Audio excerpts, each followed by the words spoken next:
The trenches of World War I, but their biggest battle wasn't in France. It was in America, against coal barons, machine guns, and their own government.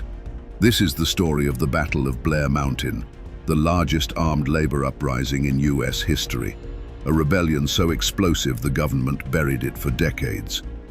It began in the coal fields of West Virginia, where miners lived under near-feudal rule.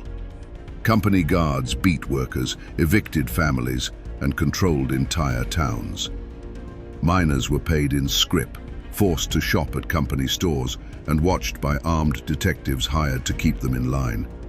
They worked 12-hour days in dangerous mines, while the coal bosses got rich. But after the Great War, something changed.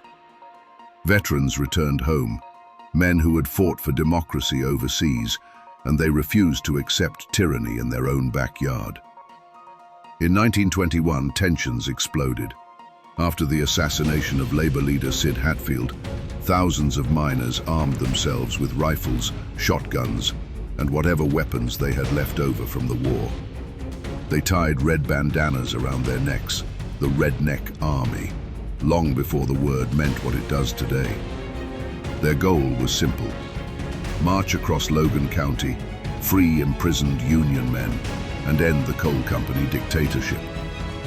But waiting for them was Sheriff Don Chafin, funded by coal barons, backed by machine guns, and determined to stop them at all costs.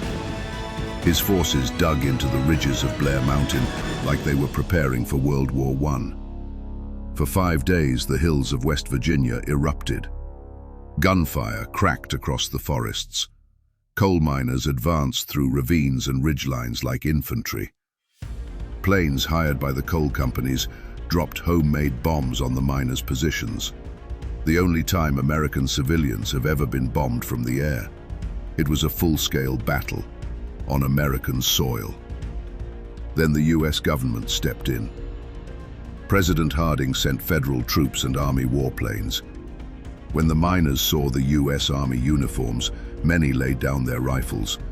They couldn't bring themselves to fight the same nation they had bled for. Nearly 1,000 miners were arrested, dozens were killed, and the story was buried, rewritten, forgotten. But the rebellion wasn't a failure.